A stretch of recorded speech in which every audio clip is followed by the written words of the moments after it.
Episode 5, Vision, Mission, and Goals for Church and Ministry. This is episode 5. This is about activities.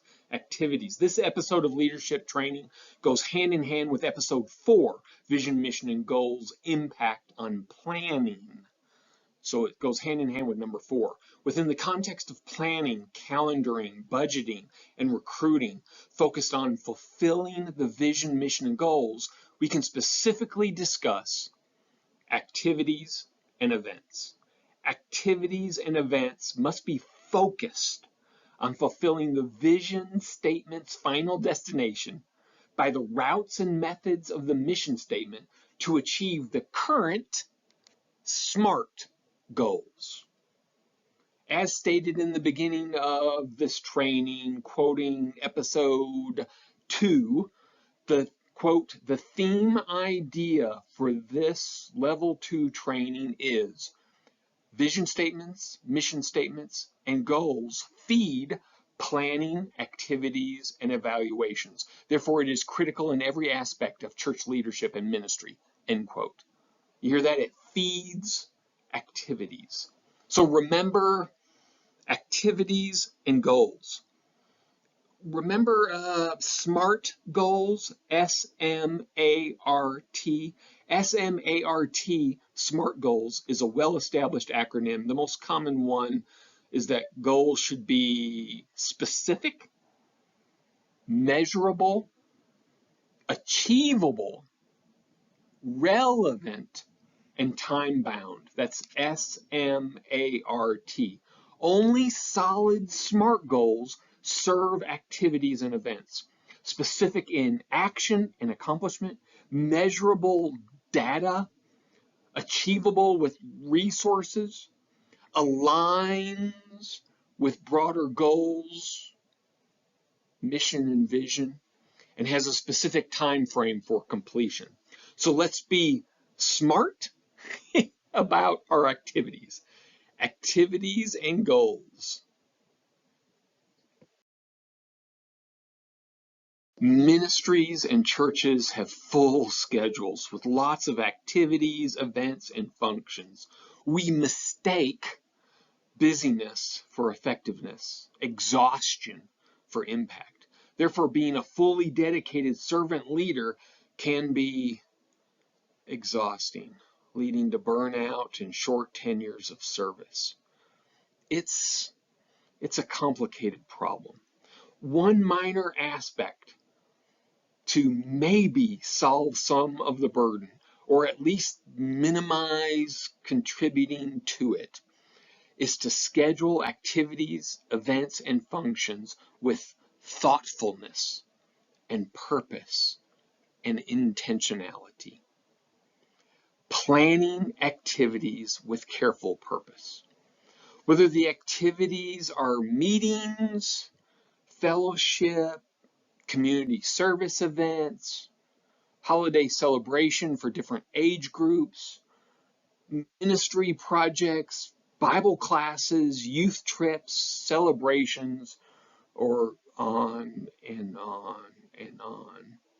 All ministry and church activities must be carefully planned and aimed. Serving God is often schedule filling. So many opportunities to do good and put faith into practice come at the servant leader, the ministry, and the church. Choices must be made to prevent exhaustion and improve stewardship. Often these are hard decisions about what activities to do and what activities to skip. How do we decide what to do? How do we evaluate activities? Choosing between activities begins with asking why the activity exists. Why? Why have we done it before? Why are we doing it now?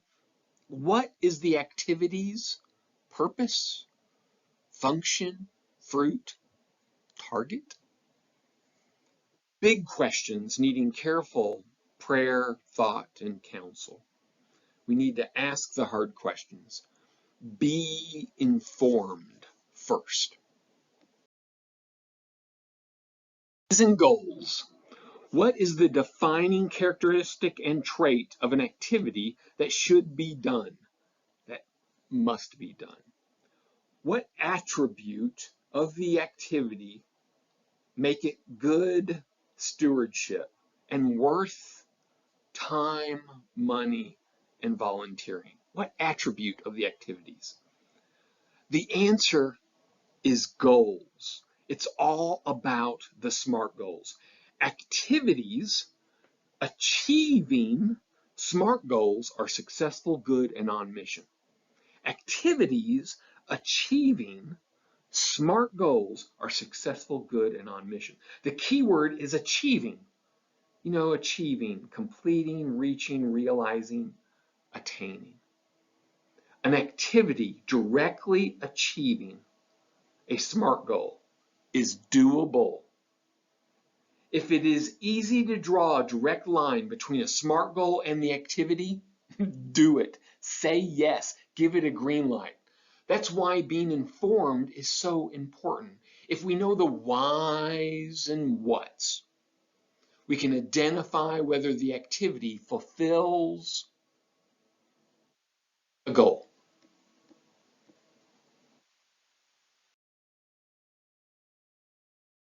What if the activity comes close but misses directly fulfilling, achieving, completing, and reaching a goal? Close, but not quite. If it is close, it is still a no, but with some hope. Activities aimed at SMART goals but falling short are adjustable and alterable towards success. In other words, we can change the activity. Alter the activity to better, more successfully fulfill the SMART goal it is close to. Alter the course so it hits the target. It may require some minor or major tweaking, but the servant leader must decide if the activity can be saved and effective by a change or not. Some activities may be close, but not close enough to adjust. Just say no. Big decisions needing careful prayer, thought, and counsel. What if the activity does not align with any SMART goals? It completely misses the goals. Activities not related to any goal may be good, but wasteful, and therefore must be abandoned because of stewardship of resources, money, and volunteers. An activity can be good and godly, but still not doable. When this is the situation, we trust that God has others to do the good and godly outside of the stated goals of your church ministry and team. No one group can do everything. Therefore, even though an activity is part of traditional events or is valuable and good and godly, it must be left to others. Let somebody else do it and not us. Goals are important, right? We are seeing how the goals impact everything. Goals dictate calendaring and budgeted activities without exception. So once we have activities aimed at fulfilling a SMART goal, then what? How do we plan an excellent activity? Well, we start with the SMART goals and plan the details of the activity to fulfill and achieve the goal. The goal must be measurable and achievable, all of those things, right? So we make the details of the activity or event to meet the needs of the measurable aspect of the SMART goals. So let's use three minor examples, three poor examples. If new contacts with the community are the measurable aspect of the goal, then make the details and impact of the activity on getting new contacts with the community. Second, if learning 3 Bible verses is the measurable aspect of the goal, then make the details and impact of the activity to memorize and document the learning of Bible verses. Maybe the one activity is to learn 1 Bible verse toward the greater goal for the whole year of learning 3. The third example, if aiding neighbors with their lawn mowing is the measurable aspect, then ensure the details and impact of an event, an activity, results in 4 neighbors' lawns being mowed. Measurable, achievable, goal, and activity. In other words, if the goal is to make a chocolate cake from scratch, then from scratch, make a chocolate cake. Fulfill the goal by the activity, whatever the goal might be. That's how we plan the activities, is we aim the activities to fulfill what is measurable in the goal. The connection between activities and goals continues after the activity. After the activity, evaluate the success of fulfilling the goals and adjust for fuller fulfillment. The measurable goals are the ruler to measure levels of success. After the activity, gather data from the activity and event. Compare the data against the goal. If new contacts were the goal, how many new contacts were made? If Bible memory was the goal, how many people learned how many new Bible verses? If mowing 4 lawns was the goal, how many lawns were cut? Use the goal to measure and evaluate the success of the activity. Evaluation is important because it feeds into next year's goals and activities. Maybe the goal should be greater. Maybe the goal should be lesser. Maybe the goals should be clearer. Maybe the activity needs to be adjusted for greater success. Use the goals to judge the activity for the future. You hear that? Use the goals to evaluate and judge the activity or the event, which then feeds into better planning for the next event. Evaluations compound and activities increase in effectiveness, thus moving toward fulfilling the vision and mission statements. Boom! This is leadership. Leadership focused in on vision, mission, and goals, my friends. Done. We have succeeded. Praise the Lord.